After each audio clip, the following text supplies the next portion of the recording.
B-Boy Bigger, j'espère que vous allez bien, c'est Medja pour Physical Training Breakdance et aujourd'hui on a un sujet hyper important. Si vous pratiquez les power moves ou les tricks, vous allez énormément solliciter vos épaules. Et l'objectif du jour, c'est de vous proposer un exercice qui va vous permettre littéralement de sauver vos épaules. A tout de suite.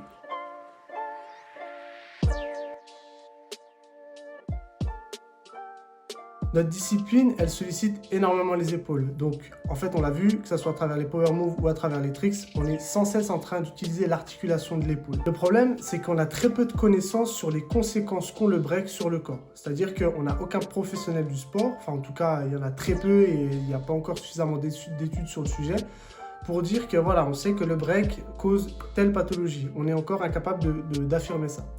Donc, le grand risque qu'on a, c'est que ça se trouve, on fait des mouvements qui, en l'absence de certains types de renforcement, types d'étirement, et ben peut-être qu'on surmène et on malmène terriblement nos épaules. Donc l'idée, c'est de se dire que, ok, on n'a pas ces connaissances-là encore, on ne les a pas encore. Donc l'objectif, ce serait de voir avec d'autres disciplines, comme la course à pied, comme la gymnastique, et ben eux, qu'est-ce qui a été remarqué et comment est-ce que nous, on peut essayer d'appliquer ce qu'eux, ils appliquent déjà. Donc déjà, si on regarde au niveau de la course à pied, ce qu'on voit, c'est qu'à chaque impact dans la foulée, dans la course, et bien à chaque fois qu'une jambe absorbe un impact du corps, en réalité, il supporte 5 à 8 fois le poids de corps total de la personne. Donc c'est énorme.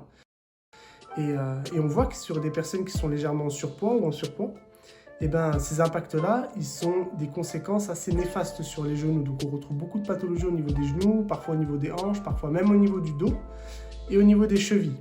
Alors que pourtant, le bas du corps, il est fait pour se déplacer.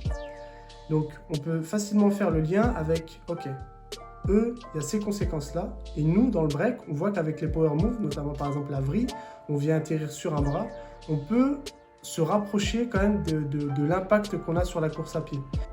Donc admettons qu'on ait 5 à 8 fois le poids de corps que sur l'épaule, ça risque de faire un peu de dommage et on le voit ça, parmi nous, ceux qui pratiquent les power moves ou les tricks depuis un certain temps, sauf s'ils sont légers, mais ceux qui ont des gabarits autour des 75-80 kg, on voit qu'il y en a quand même la plupart qui ont des problèmes au niveau des épaules.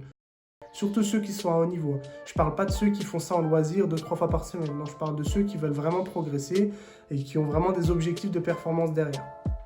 Les autres aussi, vous êtes concernés, mais peut-être que ça se déclenchera plus tard et en tout cas, c'est moins dommageable que si vous le pratiquiez régulièrement. Donc l'idée, c'est ok, eux, ceux qui ont la course, il y a des impacts qui sont néfastes. On voit que sur les épaules, ça risquerait d'être la même chose parce qu'en plus de ça, l'épaule, elle n'est absolument pas faite pour se déplacer.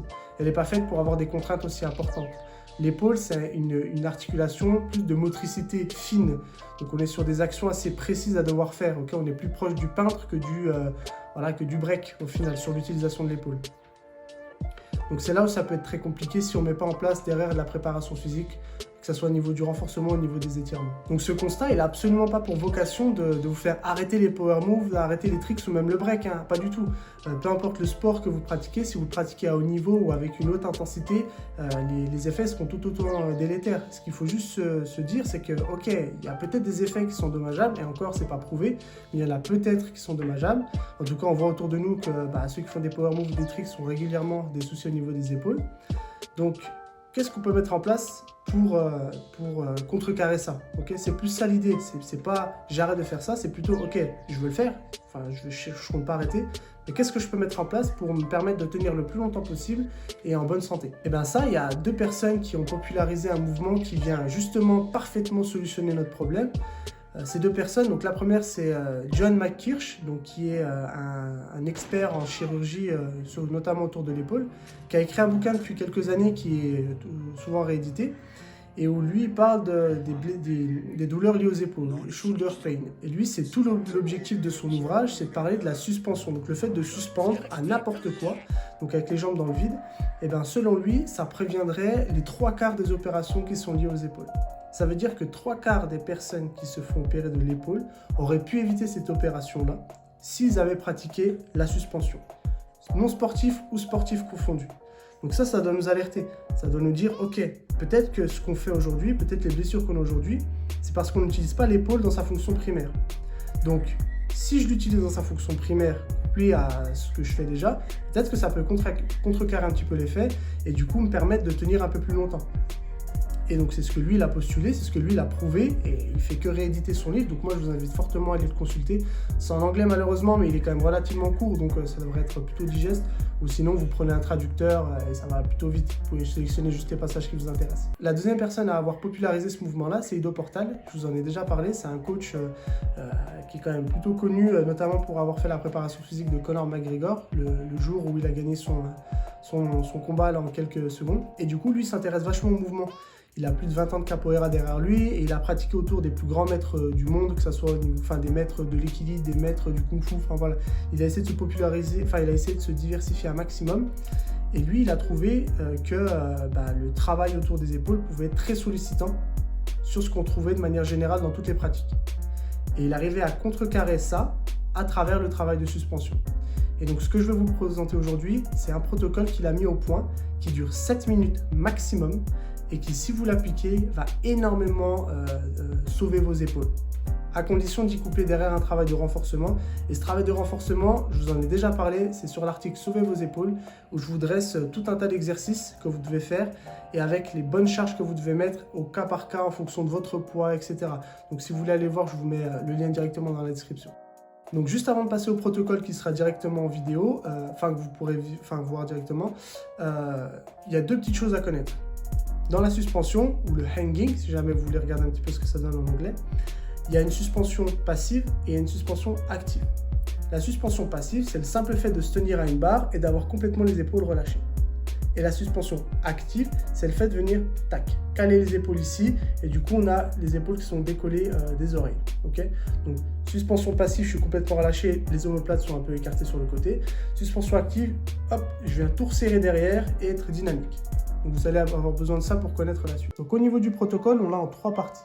Donc le premier que vous voyez en vidéo, ça va être alterner une suspension passive sur chaque bras en tenant 30 secondes d'un côté, 30 secondes de l'autre, puis 20 de chaque côté, puis 10 de chaque côté. Et ça, vous allez le répéter 2 fois. Donc 2 séries de 30, 30, 20, 20, 10, 10. Pas de récupération. La récupération se fait quand l'autre bras travaille. En deuxième, vous avez la suspension active à un bras. Donc là, vous allez faire 5 répétitions par bras. Vous allez pendant 3 secondes passer du passif à l'actif. Donc actif pendant 3 secondes, on relâche. Puis on repasse actif, puis on relâche. Et donc ça, vous allez faire au total 3 séries. Quand un bras travaille, l'autre récupère. Et enfin, le troisième, balancement pendant 60 secondes sur les 2 bras en décollant légèrement chaque main. Donc ça représente un total de 7 minutes. Sincèrement, c'est pas grand chose parce que ça peut vous éviter d'être en convalescence pendant au moins 6 mois. Donc 5 minutes à chaque fin d'entraînement ou idéalement 3 fois par semaine, couplé avec tout le travail de renforcement dont je vous ai déjà parlé et dont j'ai déjà fait un article, sur lequel j'ai déjà fait un article. Donc encore une fois, j'espère que ça vous a plu. N'hésitez pas à me dire dans les commentaires ce que vous en avez pensé. N'hésitez pas à me solliciter sur des thématiques en particulier que vous n'avez peut-être pas compris ou des questions que vous aimeriez que j'élucide. Si jamais vous avez des sujets que vous aimeriez que je traite, n'hésitez pas à me le dire dans les commentaires aussi. Je prends tout en compte et puis si ça peut être intéressant pour tout le monde, j'en ferai une vidéo. Je vous dis à la semaine prochaine pour une nouvelle vidéo et puis à vendredi pour un Breaking Tips. Ciao!